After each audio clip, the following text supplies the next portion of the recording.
Hello guys, and welcome to the Little Farmer's Farm with me, Tony. Now we've got a lot of fixing up to do on the old beds. A lot of repairs, running repairs, before we can get our crops planted out. So I want to make sure these are fine and dandy before we can crack on. Of course, we built this beauty behind me, and that's ready for the brassica crops. But there's other crops. So I'm going to tart up the beds on this side, make sure they're all sweet, and then we can progress with our growing experience. So let's have a look at the beds as they stand right now. Okay, so we're on the lady farmer's side, and we're out at the front end where the hedgerow is down here.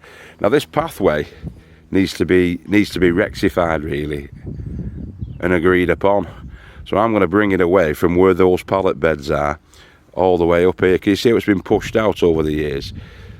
Yeah, because the timber's come away from the framing of the bed. So I'm going to bring that in.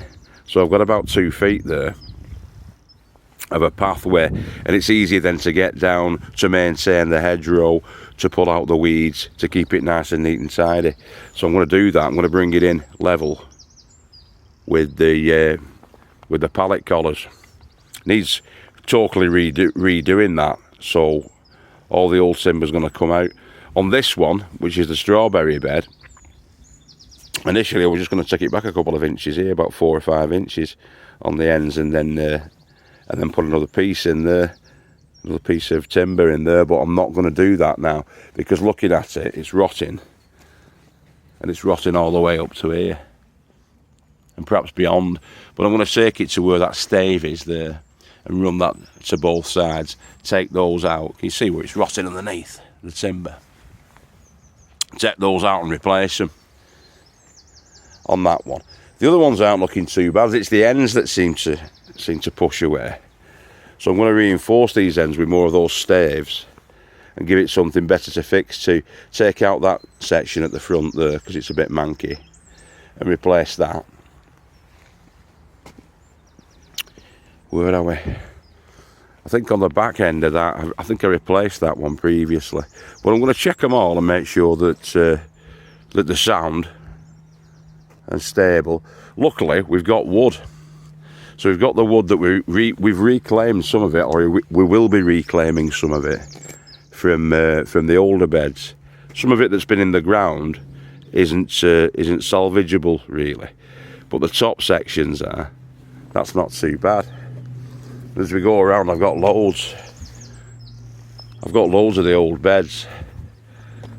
So I'm going to firstly dismantle them, see what can be salvaged, and then we'll deal with the rest of it. Hey guys, the sun's come out now. It's beautiful down here. Now I've taken out the planks, the old rotten punky wood that you can see there from that bottom bed, and I'm just fitting a new section in. Now it was quite wide.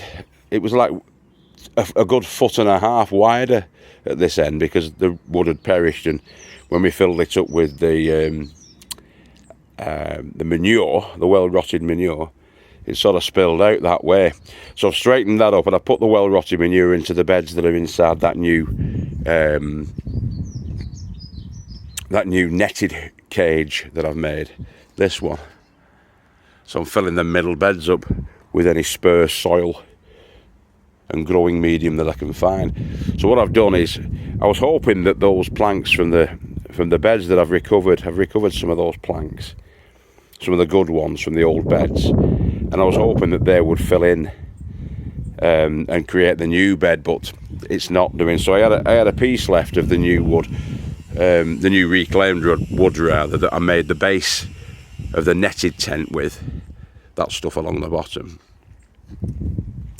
and I've only got one piece left, but I'm going to have to piece that side and try and scrounge some wood up just for completing that. It's about 6 inches short of doing the full length of that, where I've placed these staves, and these staves are 3 inches by 2 inch staves, these that we've got in, set to the level that we want.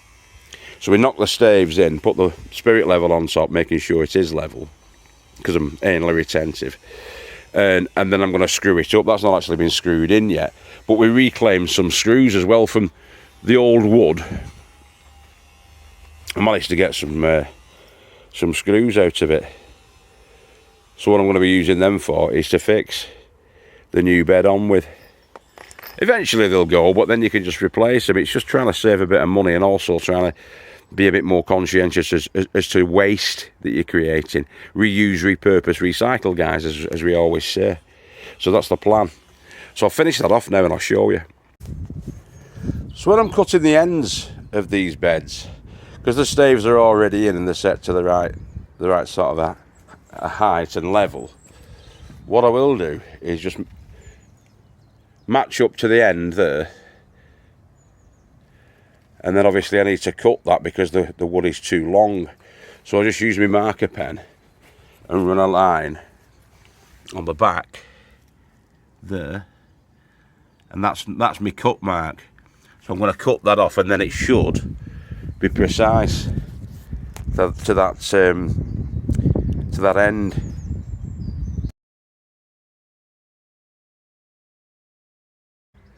So yeah, as I was saying, because I've marked that correctly and made the cut with my jigsaw, it's actually going to fit spot on. So I've had to put a little sort of 6-inch piece on the end there, but I can live with that.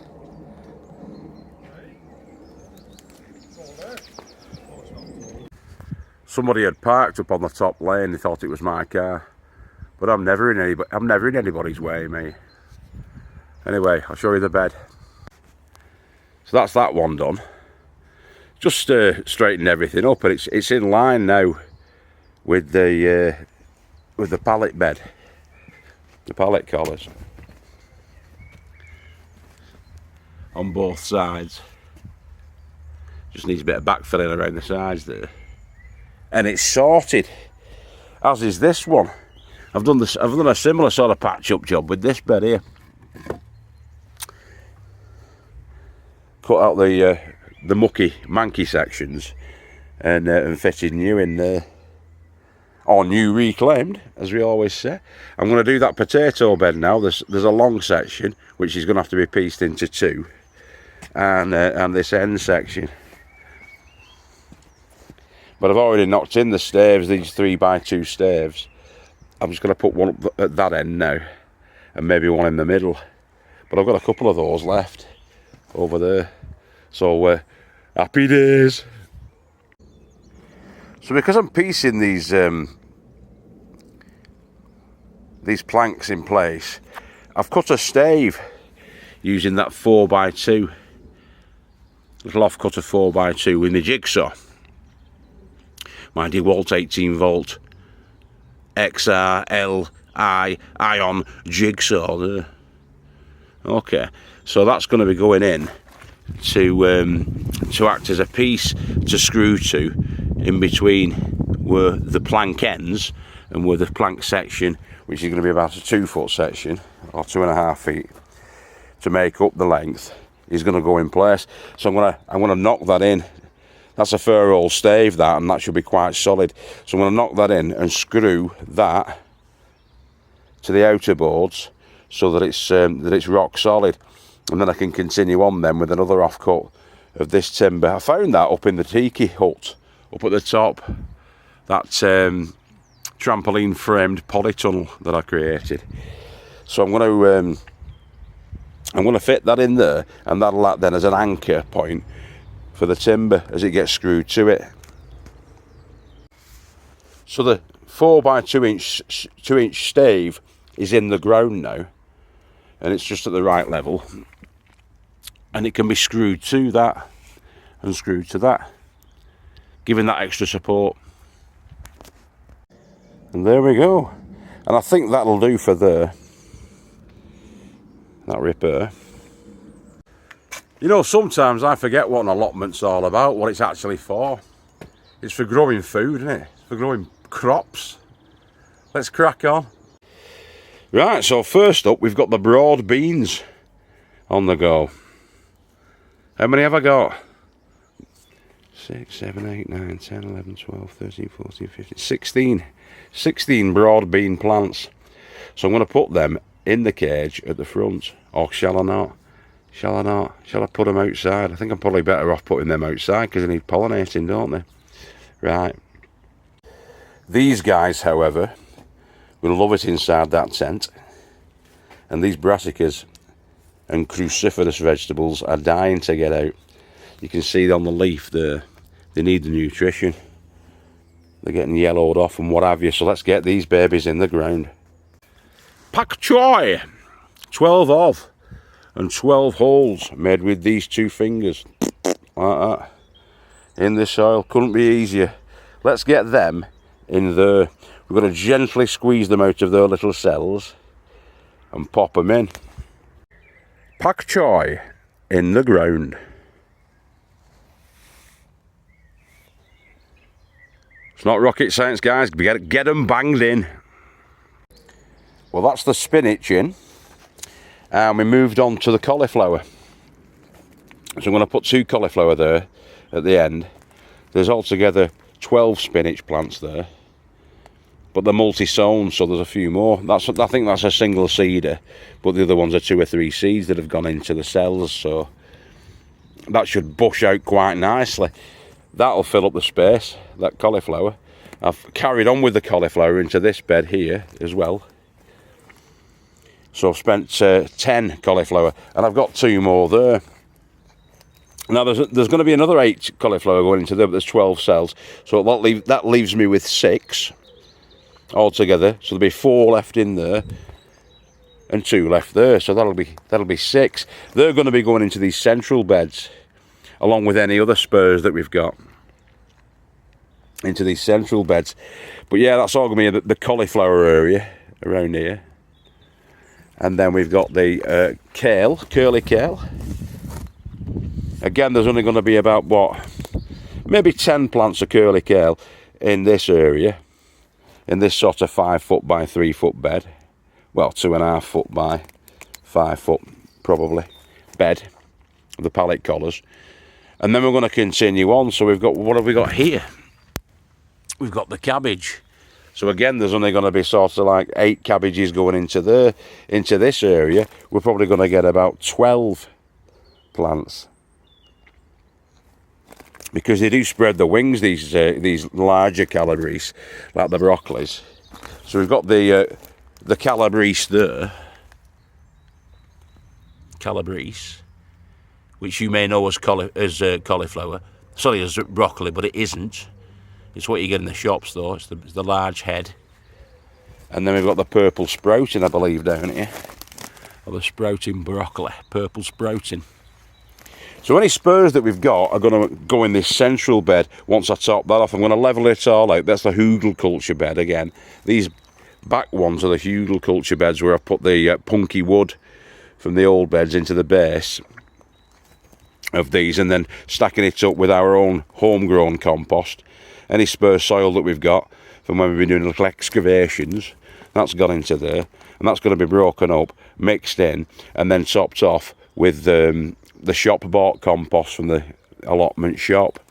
75 litres for £7 it is at the moment, which isn't too bad. Well, that's going to be topped off with that, and some 6X, which is the natural plant feed soil conditioner. It's actually chicken manure. Well rotted stuff, that. But it's up to 6 times richer and stronger than farmyard manure. So that's all going to be topped off with that in here. And this is my spurs bed.